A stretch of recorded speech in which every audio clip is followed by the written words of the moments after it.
You know, I've asked you a couple times about a conversation I want to have with you, but do you care if I just ask you a couple questions since I got you here? Sure, why not? So I've been wondering about this for a long time since Will brought it up, and you're the only person that I like really trust to give me honest answers about it. I can't reconcile that there seems to be two completely separate things happening when somebody says that they're trans. Like genuinely, I don't know how to interpret this. So like I guess we could say like self ID and people with gender dysphoria, there's significantly more people with self like that's just self ID that lack it. Like these are clearly very different things to me. Do you think so? I do kind of feel like they are because it seems to me like people with gender dysphoria are, there are far fewer of them, and what they're talking about, what their experiences and what their needs are vastly different from the self ID types. Because the self ID types tend to be much more of like, well, this is more like an aesthetic for me, and and I just kind of like expressing myself this way, and I don't really need any surgeries, I don't really need any medications. That tends to be more the self ID kind of crowd. And then those with gender dysphoria, it's a much more specific thing where it's like, yeah, I can't even look at myself in the mirror. I have these horrible dreams about my body, and I need to do these surgeries. I need these changes. I need these medications so I can be more like the way that I actually see myself. It's a very different kind of concept entirely.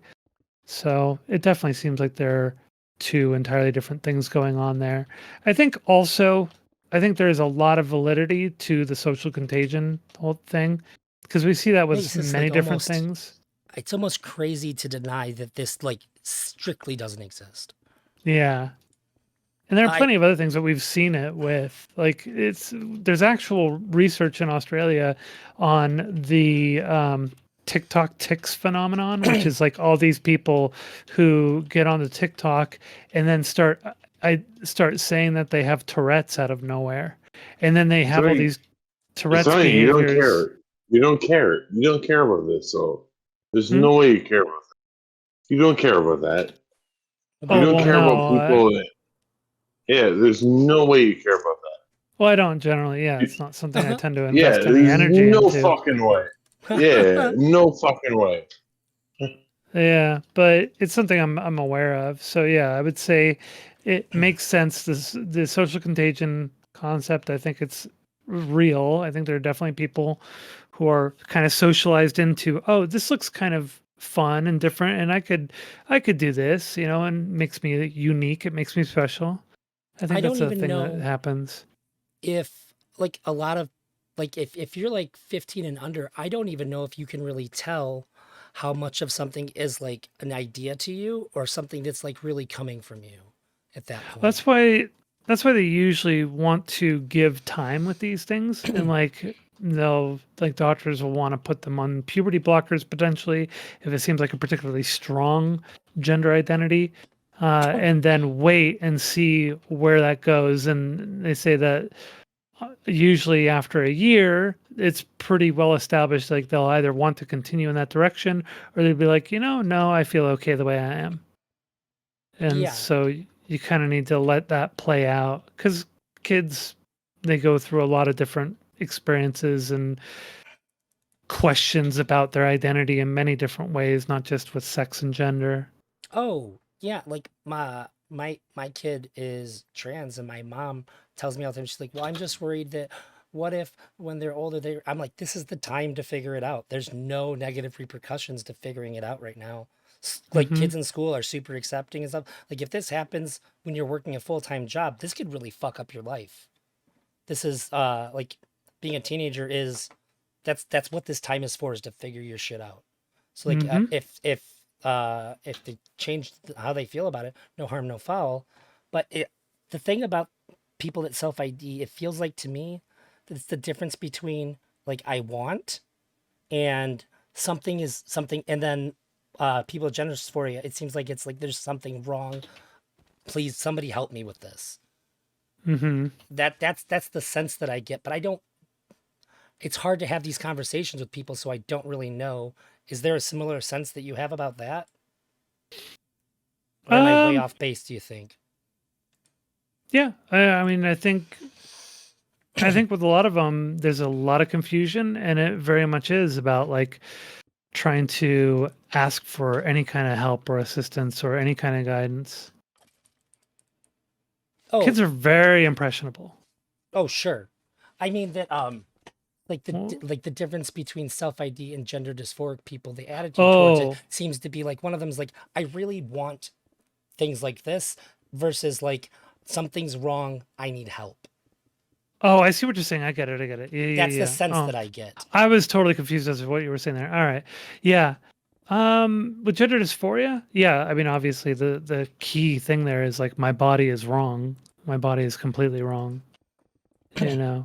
So, yeah, and that's something like there's this whole one of the things that's a little frustrating is there's this new like internet narrative among like the online trans crowd of saying that gender dysphoria isn't even real, That's which is insane. which is a problem because it is basically invalidating those of us who do actually have gender dysphoria and have this like very real struggle with our bodies and need surgeries and such. But there's this trend now to say no, gender dysphoria is not real.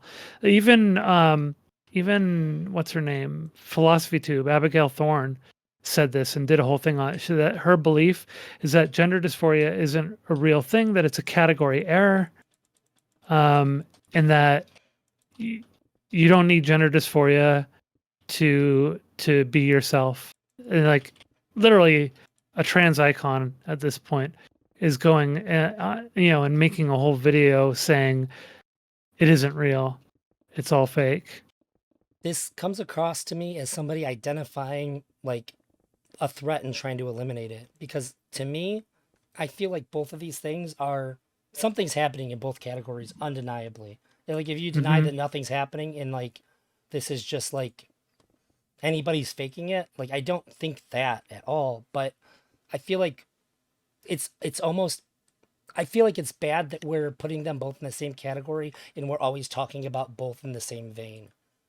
Yeah, yeah. I think in the case of like Abigail Thorne, I think there's some projection going on there. I think she's basically saying, well, I don't have gender dysphoria, I don't feel these things very strongly, that works for me.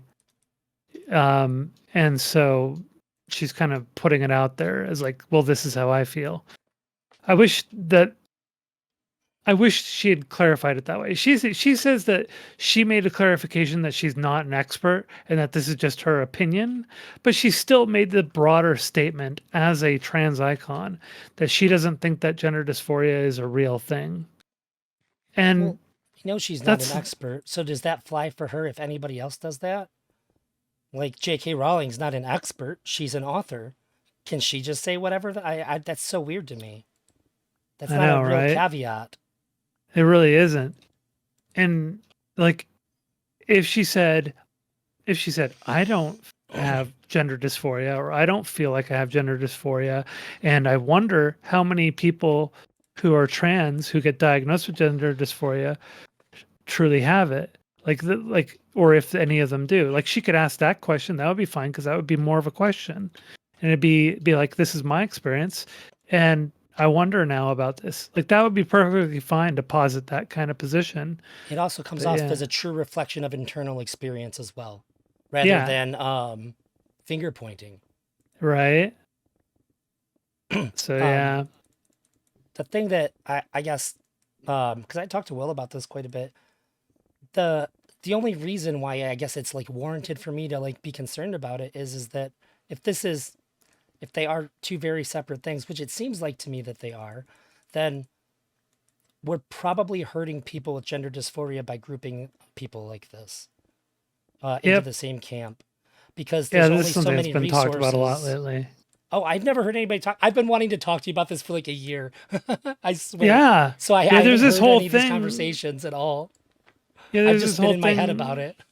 with a there's a trans woman who had been waiting for like 2 years to get into a community program that provided access to trans healthcare for or gender affirming healthcare for like poor trans people. And it was like the whole program had been filled up with people who don't need any gender affirming care. They just wanted to be able to get like get a doctor to approve, say that they are gender dysphoric, and let them change their ID, and then that's it. And they aren't doing any of the meds or anything, but they're still taking up the position in the community program because there's only so many slots available.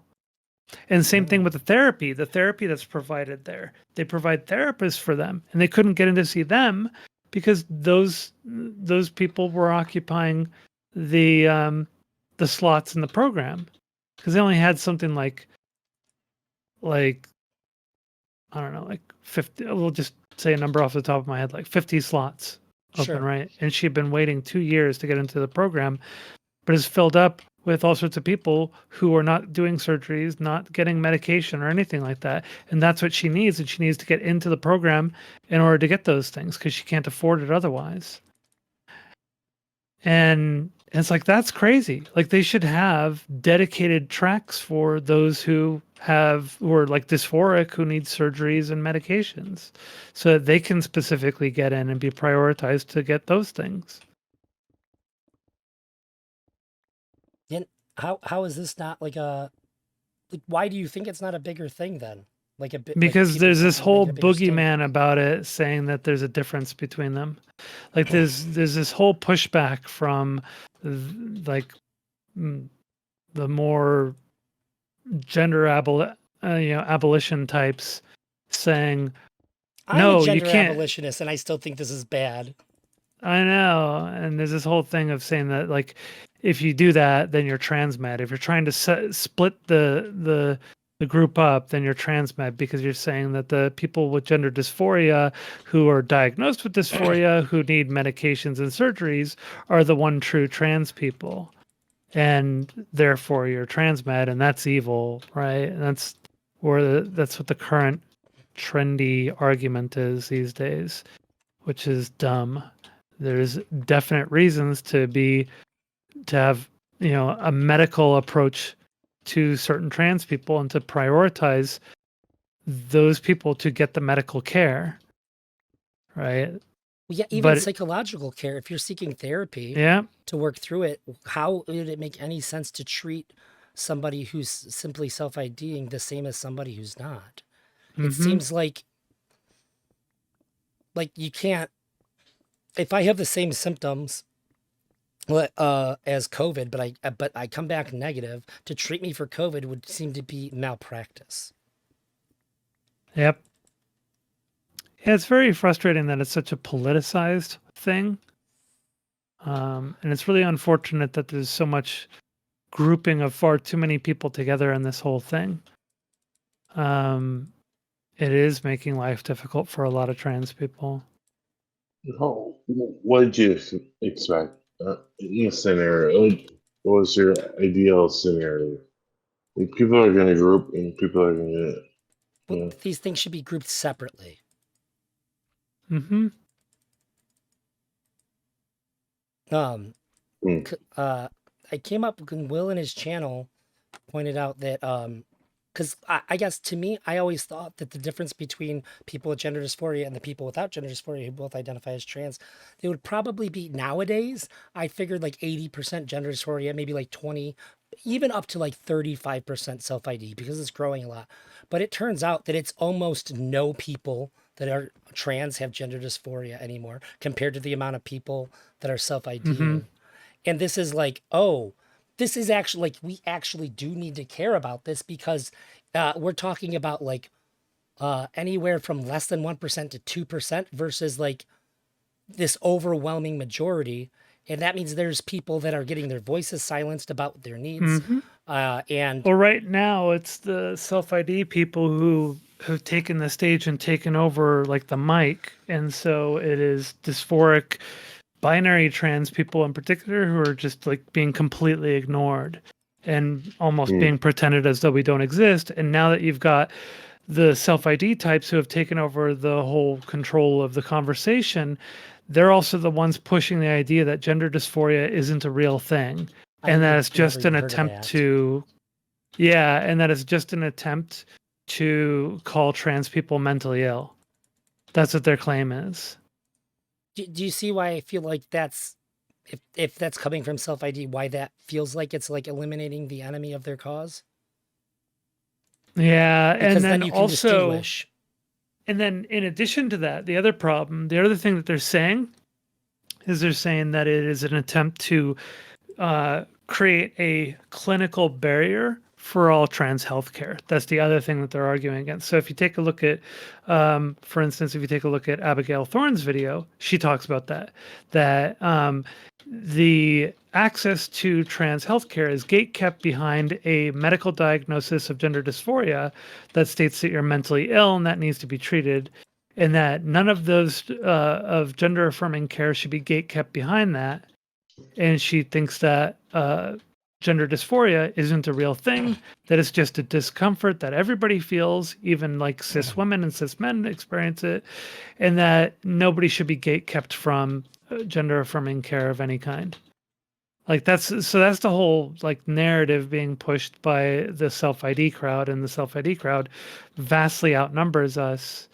And so it's their voices that are heard. They're all the representatives and everything, and they're the ones getting, the attention. So It would yeah. I seem don't like get it. I don't get it. I just don't get it. it seems to me like that it's gender affirming care isn't nothing. Like surgeries and like long term hormone usage, it isn't nothing. It's um Mm-hmm. it's a medical treatment, and for most medical treatments, we would advise against people engaging with them if it wasn't something medically necessary. So to say that it's more or less an elective thing that should be available to everybody, if you don't have an issue that's being resolved by it, that that seems like, I guess I can't think of other situations where we wouldn't have real concerns then. Well, Western medicine needs something to treat. They can't just give you something because you want it. So with Western medicine, they have to give you a diagnosis. So they have to have something diagnosable, and they say, this is what we are treating with this thing. So Abigail Thorne is arguing, she says, just give it to the GPs and let them give it to anybody if they want it. Well, that still won't work because the GPs still need something to diagnose. So that's how Western medicine works. There's other forms of medicine in Uh, other countries. Like if you go to Thailand, you don't have to have a diagnosis to get a treatment if you want. But in most Western medicine, that is how the things work. They need something to treat. That seems like a good And thing. If we yeah, exist in the world with where we are primarily using Western medicine approaches because we live in the Western world, and the way that being trans is so heavily politicized, are there even any studies focused on people who don't have gender dysphoria getting surgeries and taking hormones? Do we have any idea what the no, impacts are? Um, not currently. that's a big deal then. Hmm. I agree. Yeah, that's a big deal. Especially if somebody self IDs and they're looking at only data that's been collected from people with gender dysphoria and the outcomes of these medical procedures, they're going to think that these are going to be the outcomes that they have too, but they're two separate issues being treated with the same treatment, Hmm. right? Seems like it. So Okay. yeah, I and I kind of thought I thought that you'd agree with me on some of the stuff, but I also thought I'd be less anxious after talking to you about it. are you more anxious I now? thought, yeah, it's actually something to be like legitimately worried about. Like when my kid talked to me about it, I said, okay, look, here's the deal. If you want to get on hormones, I'm not opposed to it. Or like hormone blockers, I'm not opposed to it. But minimum 6 months you're going to therapy and I'm going to have close contact with a therapist. I just want to make sure that you really understand what you're doing. That's it. This is a That's good all I care idea. about. And I said minimum. because I don't want to set up expectations. Therapists is like, well, we definitely need more time to figure out what's going on. Then that's what we need to do. Because I trust them to have their patient's best interest at heart, and that's me Mm-hmm. putting my kid's best interest at heart. But because like really, like hormone blockers aren't the biggest deal in the world, but you should still understand it. I think it's a bigger deal if you don't understand it and you do it. Yeah. But this just sounds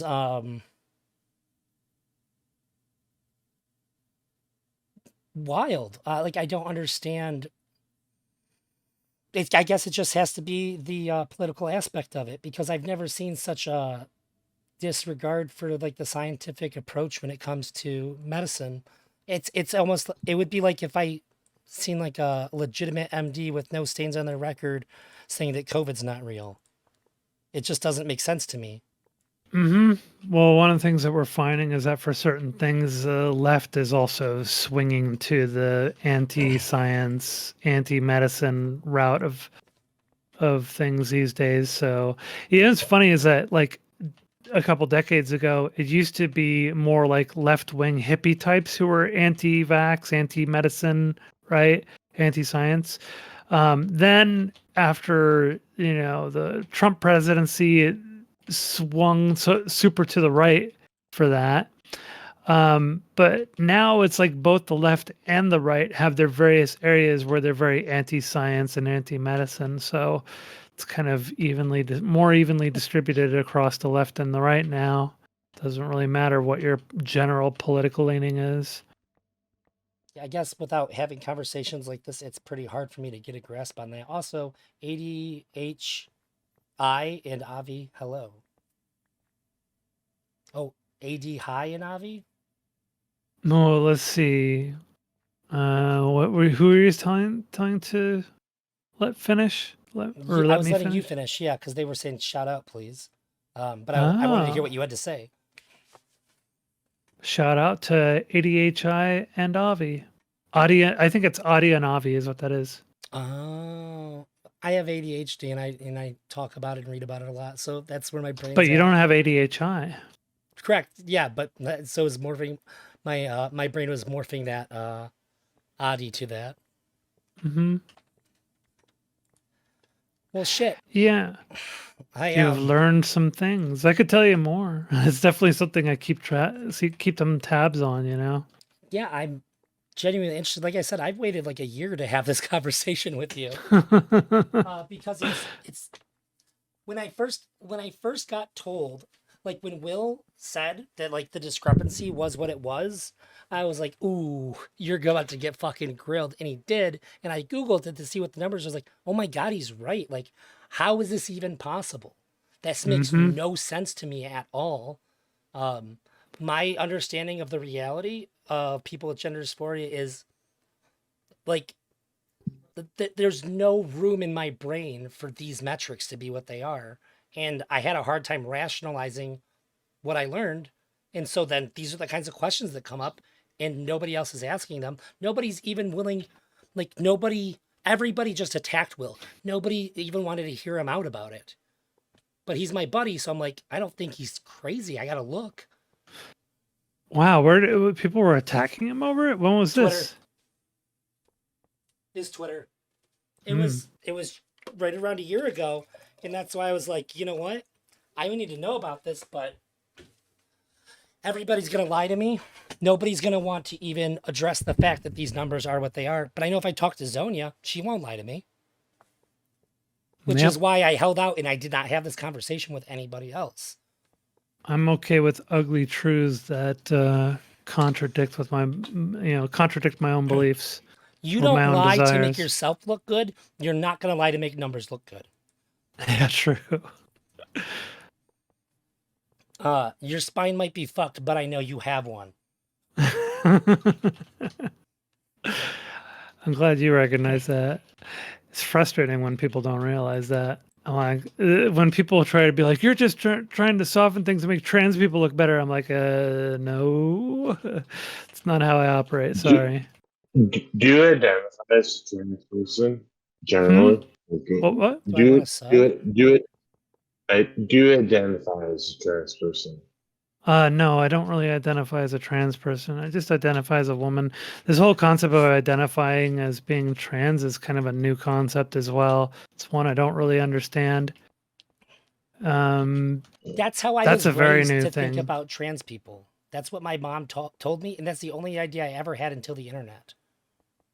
Yep. When it's like it's very normally it would be very rude to clock a trans person like IRL, like suggest that they're trans. How do you So feel?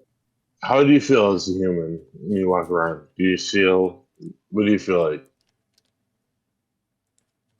just like me. Yeah. Yep. Yeah, just me. I don't know. That's Being the trans is like the least of my No. identity. Yeah. No. No. No. Being trans is sort of like an identity that I can't really avoid.